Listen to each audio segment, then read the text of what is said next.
مساء الخير لكل اللي عم يسمعونا عبر التردد 103.5. أهلا وسهلا فيكم بحلقة جديدة من برنامج صحتك بالدنيا. معكم نعيمات خلف من وراء الميكروفون. ضيفتي بالاستوديو دكتور آلاء الإبراهيم، اختصاصية بالجراحة العامة والجراحة التنظيرية. اسمحوا لي رحب بضيفتنا بداية، رح حتى نبدأ لقائنا ونوضح لكم شو هو موضوعنا. مساء الخير دكتورة وأهلا وسهلا فيكم. نور انت زي شكركم على الاستضافة اللطيفة.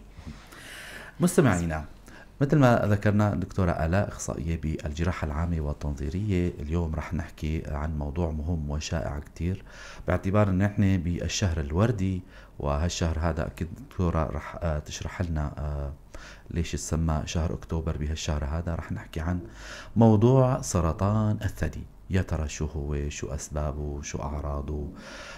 كتير من المحاور رح نناقشها مع ضيفتنا الدكتورة آلاء.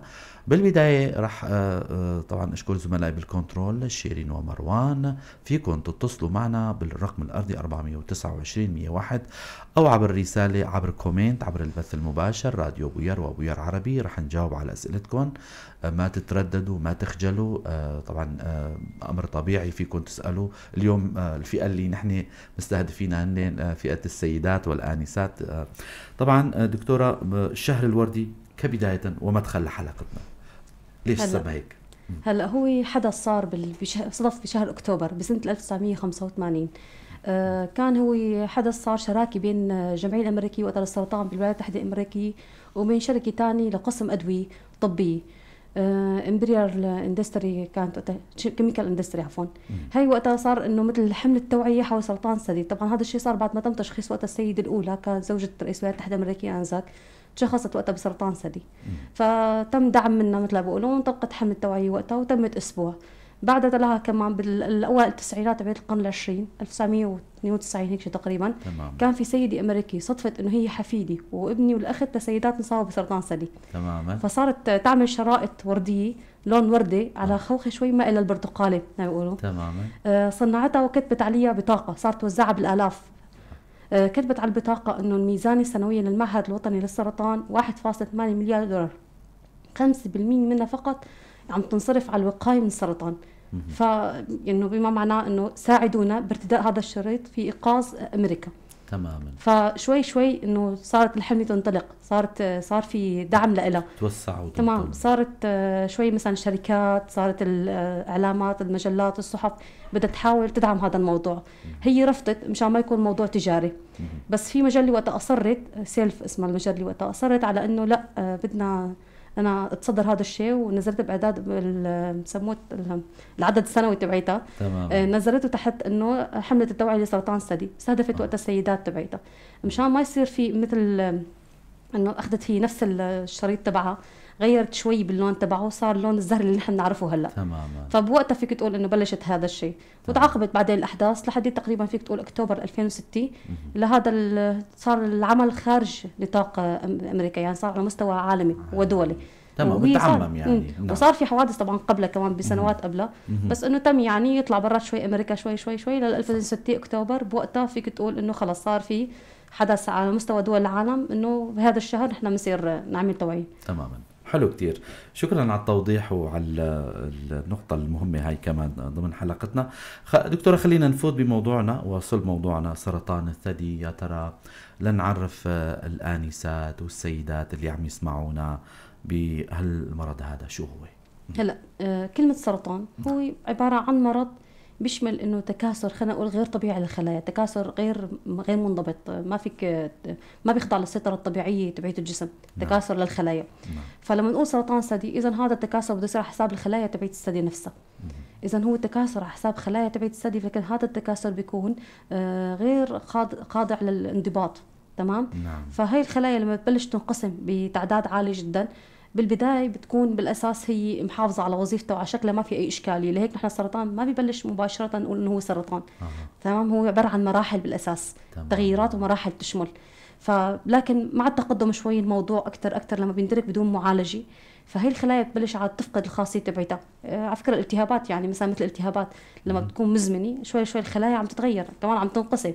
فالفكرة كمان نفس الشيء، إنه هو هذا الحدث بصير مع الوقت، ما تعالج الموضوع لأي سبب من الأسباب كان هذا الشيء، ما تعالج عاد بصير عندك خلايا بتفقد الخاصيه تبعيتها الوظيفي، الشكل النموذجي، فبصير خلايا غير طبيعيه.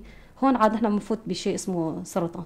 تماما، شكرا، حلو كتير التوضيح. بظن انه توضح للمستمعات والمستمعين اللي عم يسمعونا.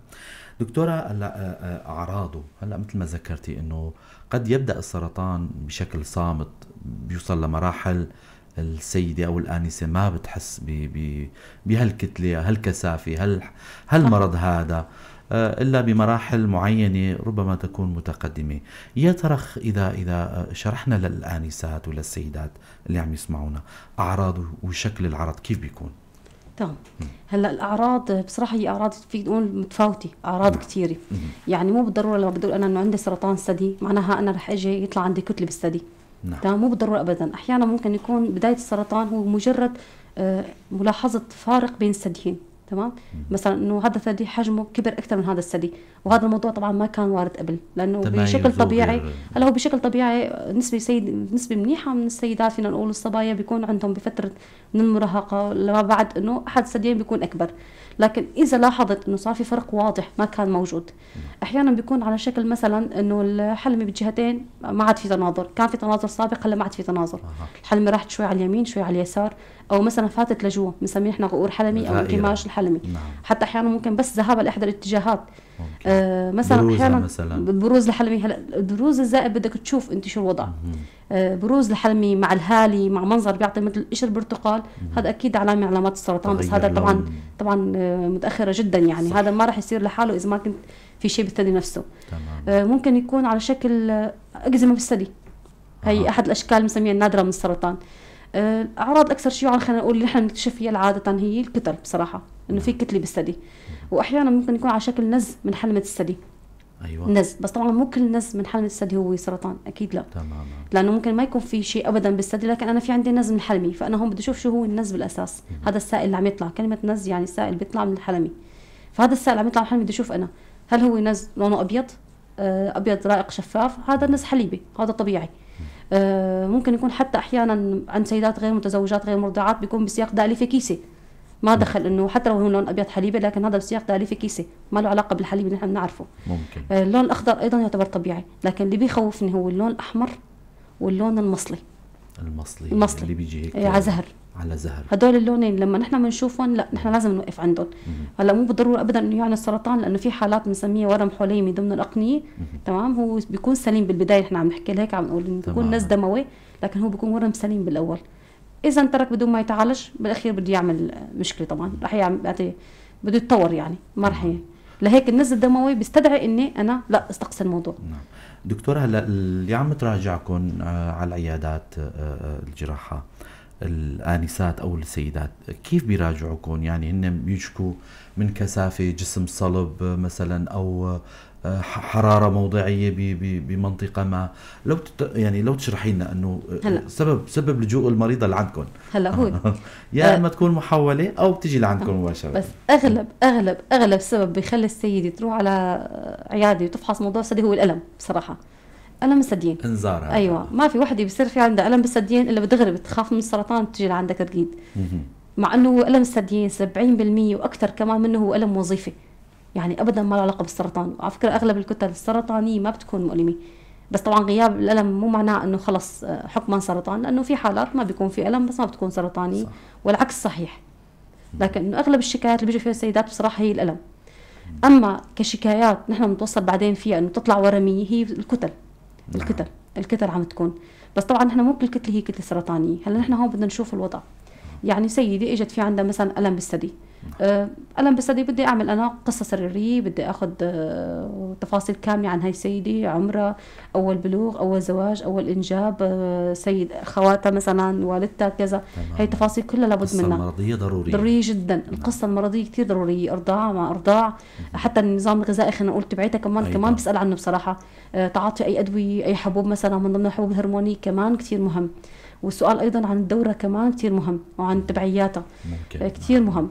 فهي التفاصيل كلها بتتاخذ بالحسبان. بعدين بيجيك الفحص السريري غالبا ما بيكون بصراحة في شيء يعني بالألم تبعي الثدي غالبا. عند المرضعات في حالات العلاقة مثلا بسداد الأقنية، القيلات الحليبية وما إلى ذلك، شغلة بسيطة وبتنحل بتفاصيل صغيرة. عند سيدات غير مرضعات مثلا ما لقينا اي شيء بالفحص، ممكن نعمل ايكو للاطمئنان مثلا. احيانا بيكون في كيسات صغيره مليمتريه بتعمل الم مزمن بالثدي وما بتستدعي اكثر من مراقبه. بدأ لي في الكيسه صار يعني معروف انه هو اكثر من 30 سيدات فوق 30 معظمهم بيصير عندهم دقلي في كيسه. تماما. احيانا ممكن يكون الكتله تكون هي عباره عن، او بتجي مثلا انه هي جاسه شيء، بتقول لك انا هون شايفه في شيء تحت ايدي، عم شوف في شيء مثلا. على الفحص بتشوف انه في كتله. طيب انا شفت في كتله، شو بدي اعمل؟ هلا انا شفت في كتله، بدي بلش عاد اسال السيده هاي الكتله ايمت شافتها هي؟ حاستها عم تكبر او ما عم تكبر؟ تفرق. مثلا هي شافتها مثلا من شهر بس خلال هذا الشهر صارت 3 اضعاف، هي مشكله. والله انا عندي اياها مثلا والله من 10 سنين موجوده عندي وعلى نفس الحجم ما عم تتغير عندي، تمام، هي ماخذ لها على جنب. غالبا انه تكون شيء سليم. بيجي على مواصفاتها او لا مثلا ممكن تكون طبعا. هلا الداء اللي في الكيسه بيظهر عندي عقد بالثدي، مرات ممكن جزء عقدي بهذه الجهه من الثدي مثلا بالجهه اليمين مثلا. نعم. تمام. ممكن بعد هي جاسستها وخايفاني ما عم تروح وما عم تجي، تلاقيها تكبر قبل الدوره، بعد الدوره بتلاقيها نزلت مثلا، بترجع بعد فتره ما عاد شفتها تماما. والله شفت وحده ثانيه مثلا بجهه ثانيه، او شفت وحده باليمين وحده باليسار. يعني عاده هاي بصراحه شغلات تتماشى مع دالي في كيسه، هو حاله سليمه طبعا لكن تستدعي مراقبه. نحن بدنا نشوف هلا على الفحص عاد تبعنا، الفحص تبعنا كثير ضروري لانه يعني فحص سريري صح انه انا بدي اعمل ايكو طبعا الفحص اجباري. فالطبيب لما بده يفحص الكتله لازم يشوف الكتله وين موضعها. نعم. القوام تبعيتها، اذا قدر يحدد الحواف تبعيتها واضحه، ملسه ما انا مالسي. الحواف بصراحه مثلا ما كثير محدده كما يجب. الحواف اذا ما كثير محدده كما يجب هي نقطه بتروح لصالح بصراحه الخباثي اكثر. نعم. حواف واضحه والامور منيحه ومتحركه على الجلد ومتحركه على العمق بتروح لصالح السلامه.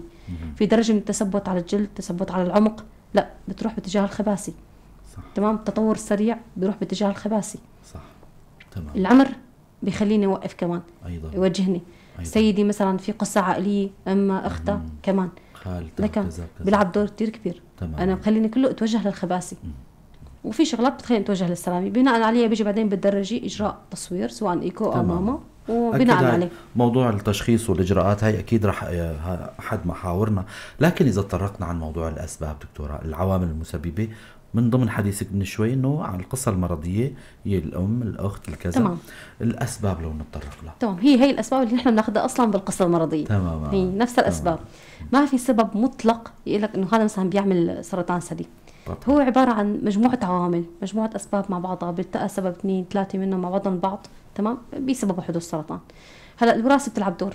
أيضا. الوراثه بتلعب دور. في عندنا طفرات البراكا 1 براكا 2، في البراكا 3 بس ما كتير في ابحاث عليها. سايتوكوم بي 53 كمان ما كتير، بس انه لو نعيدهم البراكا 1 والبراكا 2 هن اهم تنتين. نحن البراكا 1 والبراكا 2 هدول المورثات. بس نحن بسوريا ما بنعمل 1 و 2.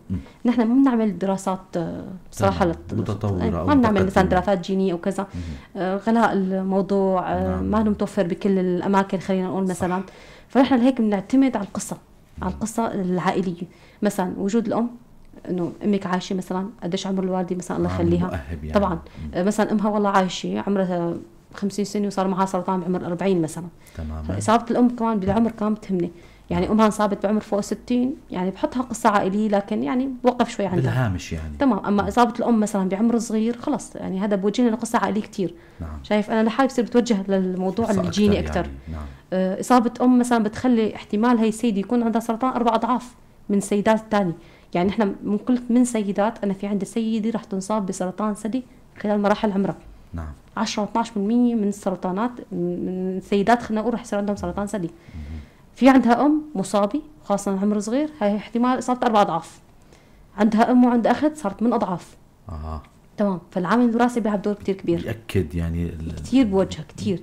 وحتى بيخليني انا اكون انه انفيزيف مثل ما بقول اكثر سواء بالاجراءات اللي بدي اسويها او مثلا انه او ما طمنها كثير للمريضه مثلا من عندي وتروح. كله بيلعب دور. هي واحدة من الأسباب. 2 مثلا في عندي بصراحة هي شغلة نحن كثير بنغفلها، موضوع النظام الغذائي. شوف 40% من حالات سرطان الثدي إلى علاقة، آخر الدراسات اللي نزلت 40% من حالات سرطان الثدي إلى علاقة بالنظام الغذائي الصحي. للأسف كمان بيلعب دور كثير كبير. ولهيك أنا كثير بسأل السيدات إنه من نوع أنت بتاكلي خضرة فواكه كثير ولا أميل مثلا المعجنات والشيبسات ودول الشغلات النقارش؟ بسألهم والله هذا السؤال كمان. والله بسألهم هذا السؤال. يعني بياخذ معي شوية وقت الاستجواب، بس بتكون مرتاحه نفسيا اكثر من سالت كل شيء. لانه استقصاءاتك أي. بتكون كامله يعني. خاصه انه النظام الغذائي لانه ما حدا بينتبه للموضوع، فتخيل انه اخر الدراسات 40% نسبه ما قليله ابدا، تقريبا نصف. نعم. وفي اسباب تانية طبعا. أكيد. نحن بالاساس خلينا نقول سرطان الثدي بيجي انه مثل ما حكينا هو تكاثر الخلايا تبعت نسيج الثدي نفسه. هلا نعم. نسيج الثدي لمين بيخضع لهرمون هو الاستروجين، هو هرمون الانوثه اللي احنا بنسميه. باعتبار اسمه هرمون الانوثي فركز على النقطه انه بتشوف السيدات اللي مثل ما بيقولوا الجميلات الشقراء مثلا البديني هدول بيكون كمان عرضه اكثر من غيرهم. ايوه. هلا ليش؟ لانه هدول مثلا الاستروجين بالاساس هو هرمون انوثي، فالسيدات اللي بيكون عندهم نسبه عاليه مثلا من الجمال هدول غالبا بيكون عندهم سرطان ثدي عالي.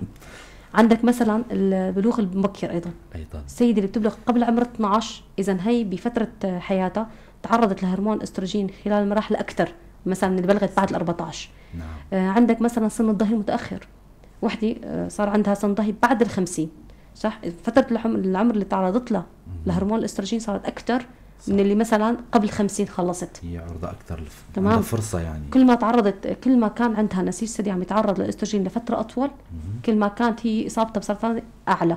يعني هي نحن بنعتبر عامل خطورة للإصابة بسرطان الثدي. عندك مثلا إنه غير المتزوجات اللي ما بينجبوا أبدا، اللي ما في إنجاب كمان تعتبر هي عامل خطورة. والإنجاب أيضا بس بعمر أبكر، خلينا نقول مثلا فوق 30 35 دراسات تقول 30 دراسات 35 كمان. إذا كان أول حمل بعد هذا العمر كمان بيلعب عامل خطورة أكثر من اللي بتكون عندها مثلا في حمل قبل هذا الشيء. ليش؟ لأنه أنت عندك مدة الحمل حوالي تقريبا 9 أشهر وشوي كمان يعني. نعم. فخلال هاي الفترة بالإضافة طبعا فترة الإرضاع، خلينا نقول فترة الإرضاع أيضا هاي الفترة مثل أن حكينا مرة مصطلح أوف لنسيج ثدي مشان هرمون الأستروجين. فكمان المرضعات هني كمان بيكون عامل خطورة عندهم لإصابة سرطان ثدي أقل من غير المرضع اللي أنجبت بس ما أرضعت أبدا. لأنه فترة الإرضاع هي سنتين أنت نوعا ما عاطي استراحة لنسيج الثدي من إنه من هرمون الأستروجين إنه يتعرض له بشكل دورات مثل ما بقول متكررة. سبحان الله، حتى رب العالمين بالقرآن الكريم إنه الإرضاع حولين، إذا نشي هذا يعني هي لحكمة الإرضاع حكمة ربانية يعني. رح أذكر مستمعينا للي عم يسمعونا أنتم عم تسمعوا برنامج صحتك بالدنيا عبر أثير إذاعة بوير. ضيفتنا بالاستوديو الدكتورة آلاء الإبراهيم، اختصاصية بالجراحة العامة والتنظيرية. عم نحكي اليوم عن موضوع سرطان الثدي باعتبارنا بالشهر الوردي، شهر أكتوبر، شهر فحص سرطان الثدي إذا جاز التعبير، ما بعرف إذا ما خاني التعبير. فنحن اليوم هيك حبينا نناقش هالموضوع هذا، وهي محاور جدا مهمة الدكتورة عم تشرح لنا إياها، ونقاط نحن يعني ما كنا على دراية فيها. كنا واصلين دكتورة لموضوع الأسباب اللي حكينا عنها، موضوع الأسباب التشخيص والكشف والاستقصاءات والإجراءات اللازمة عندكم بالعيادة واللي هي برات العيادة كمان تلزم لا تشخصوا المرض. هلأ حكينا أول أهم شيء أنا أخذ قصة، هاي أهم شيء.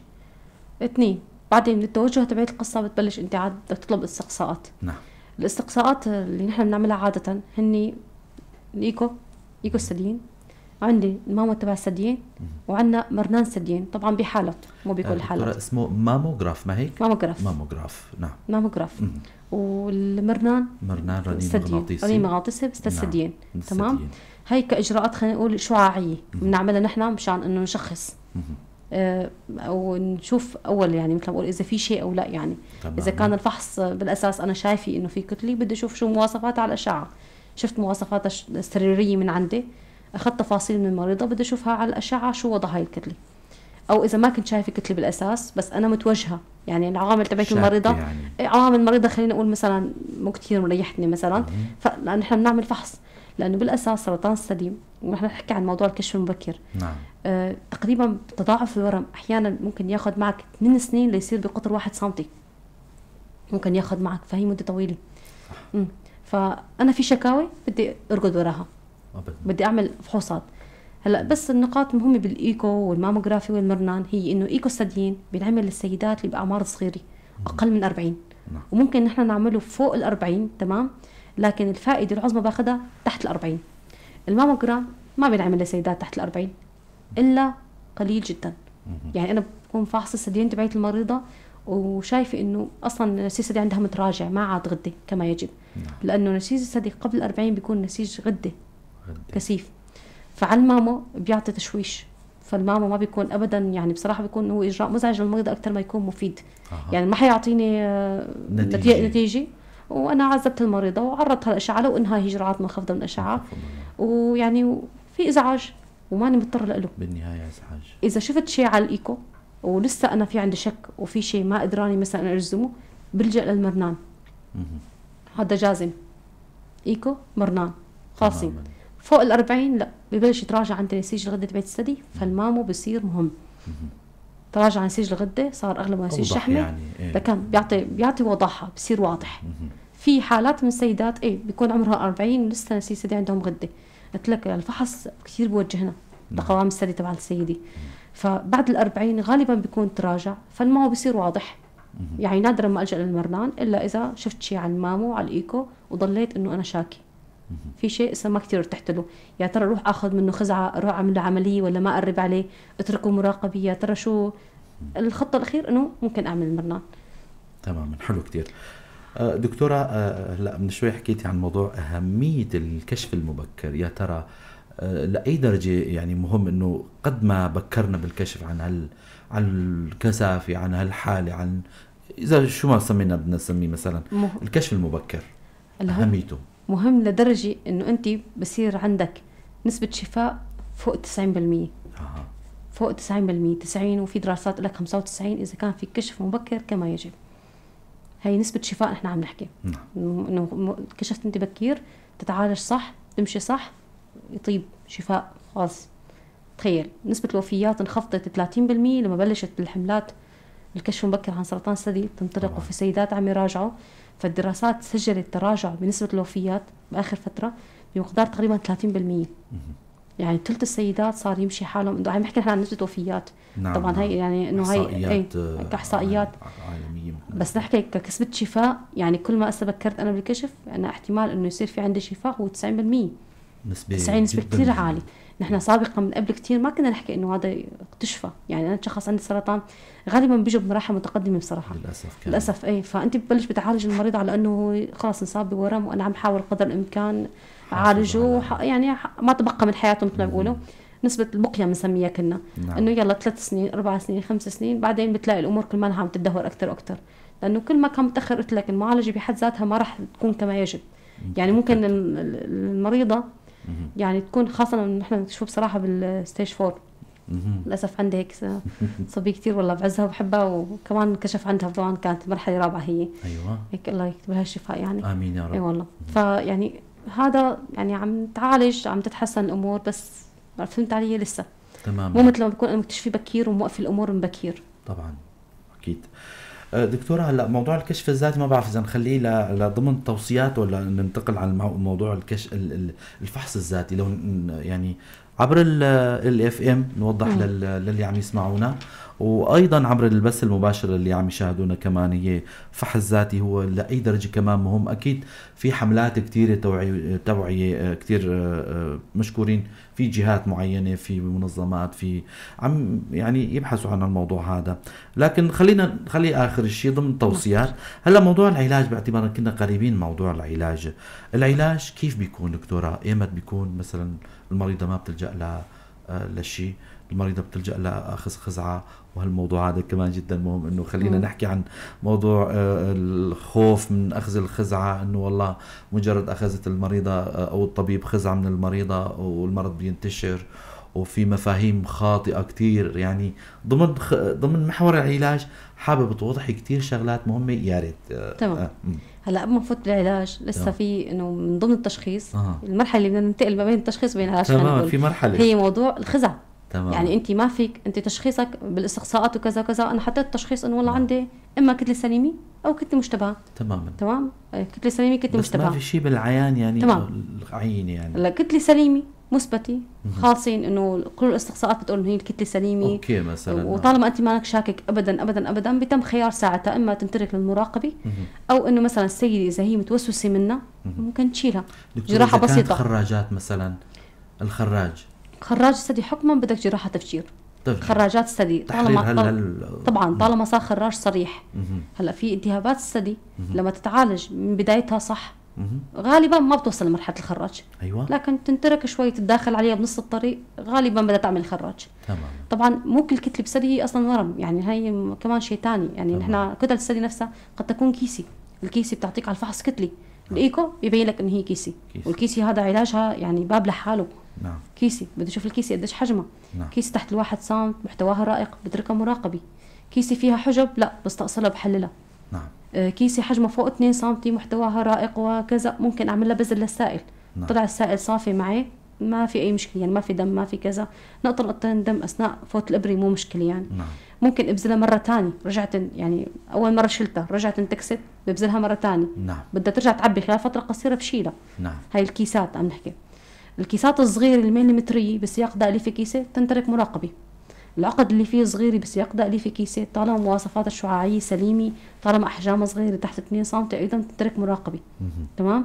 اما الاورام الغديه اللي فيه، يعني انا الصور كلها عم لك هاي الاستقراءات اللي حكينا عنها بتوجهك لهي الامور كلها. نحن هسه ما فتنا بتفاصيل خزعه الا لا لزوم. وجهتني هاي الاستقصاءات لهذه الامور، مثلا ورم غده ليفي وشائع كثير عند السيدات، يعني الكتل لما تشوفها انت عند سيده صغيره بالعمر غالبا هي ورم غده ليفي.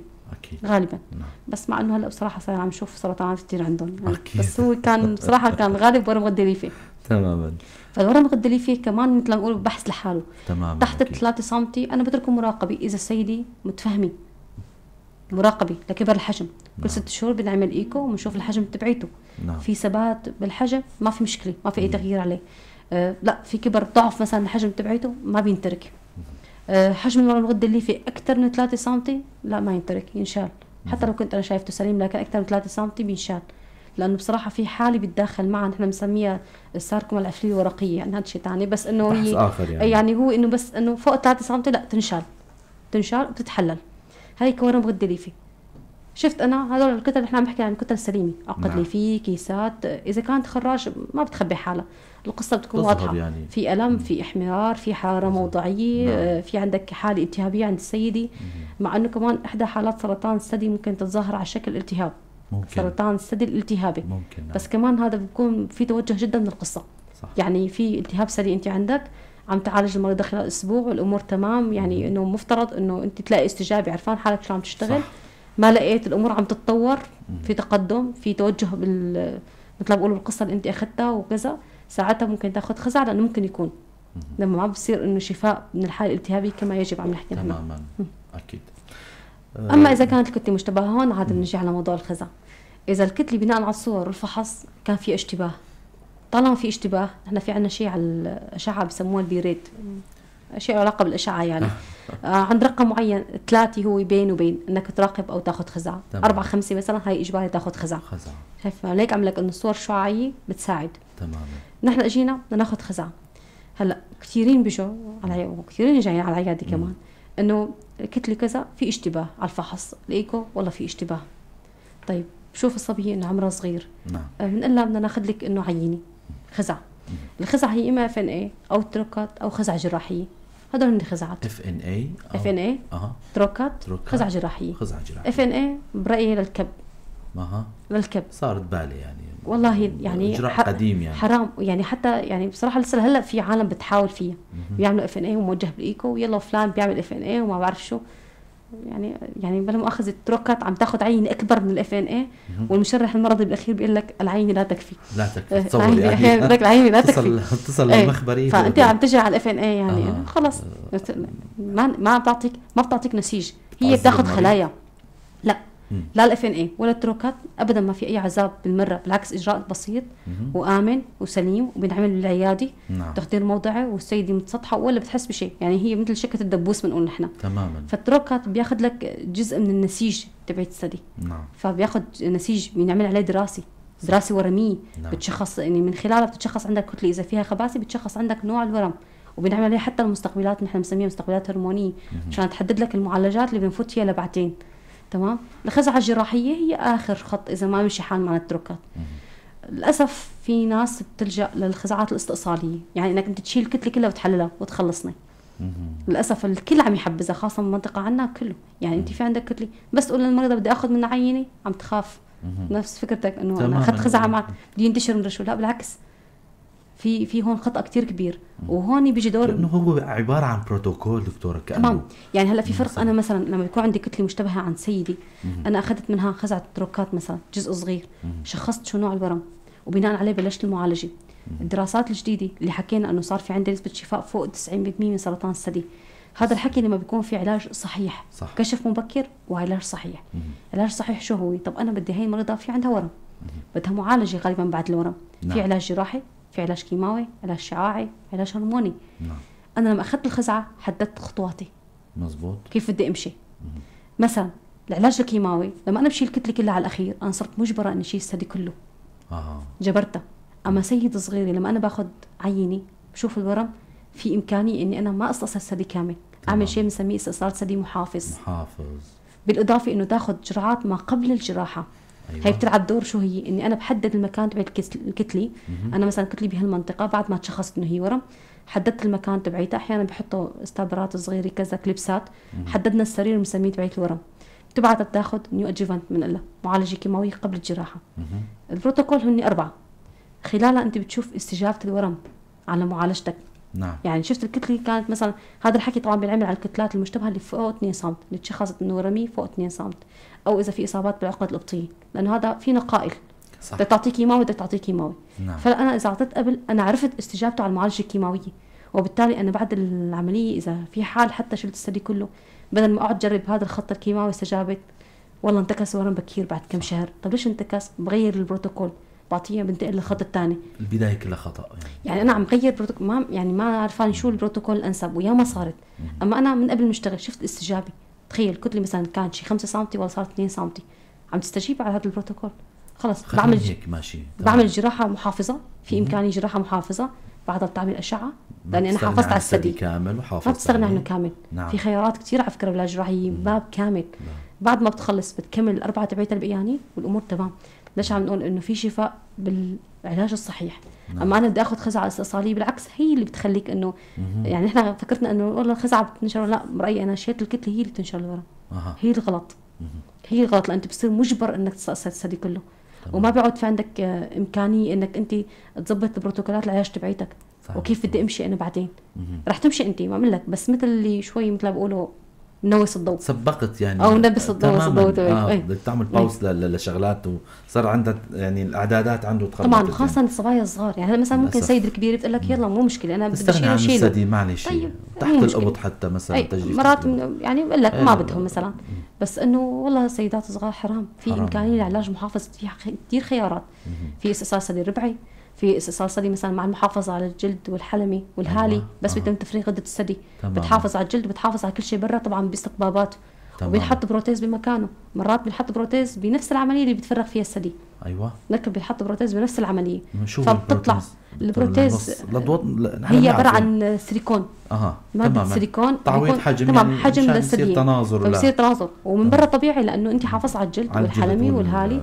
طبعا بحالات لك هي الخيارات الجراحيه بصراحه باب كثير كبير. نعم. اي باب كثير كبير. في اجراءات تعويضيه ثانيه غير البروتيز كمان. لكل مريض له قاعده معينه. تمام، كل مريض يعني بيندرس نعم حسب وضعه. بس اكيد اذا عندك كتله مشتبهه اكيد ما بروح بشيلها تماما، باخذ منها خزعه تروكات. كنت كبير بالعمر ولا صغيره، كبير بالعمر بدك تشيلي ثدي مو مشكله، روحي شيلي، بس بالاول خذي خزعه تروكات.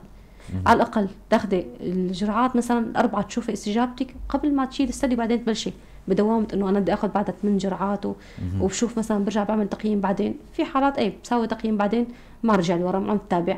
بس في حالات رجع انتكس، اخذت العمل الجراحي، والله الجراحه مو مضبوطه، مو مجرف مضبوط الجراحه. طيب بركي بالاساس هو نوع الورم، الاستجابه على الكيماوي ما كانت كما يجب. هلا في حالات كمان بترجع بصراحه لانذار الورم، يعني في اورام جيده التمايز، في اورام سيئه التمايز يعني. نعم. بس انه اكيد الافضل لا، انا عندي كتله مشتبهه، الخط اللي بعده هي خزعه التروكات تماما. اذا كانت التروكات غير كافيه، ومرات بصراحه بتصير عندنا هاي الاشكاليه احيانا، فممكن ناخذ خزعه جراحيه، يعني عينه صغيره. هن بيخافوا من اخذ العينه صغيره، صار بيخافوا من شيلتها كلها. تصوري يعني انا شو كمان هون المشكله عندنا بالمجتمع، يعني ما هي الخطوه اللي بعدها انت حتشيلها، الخطوه اللي بعدها انت رح تشيلها، ما تاخرت. ما بيكون بيعتبروا انه مثلا انت بما تطلع التحليل 3 ايام او اسبوع انت تاخرت. طب ما انت الكتله تركتيها يمكن صار لها مدري كم سنه، اكيد 3 ايام او اسبوع ما رح يعملوا شيء هلا يعني. دكتورة حقيقة الوقت عم يداهمنا ونحن ماشيين ب يعني محاور جدا مهمة، وشرحك للموضوع جدا مهم، ومشكورة على يعني أخذ قسط من الوقت.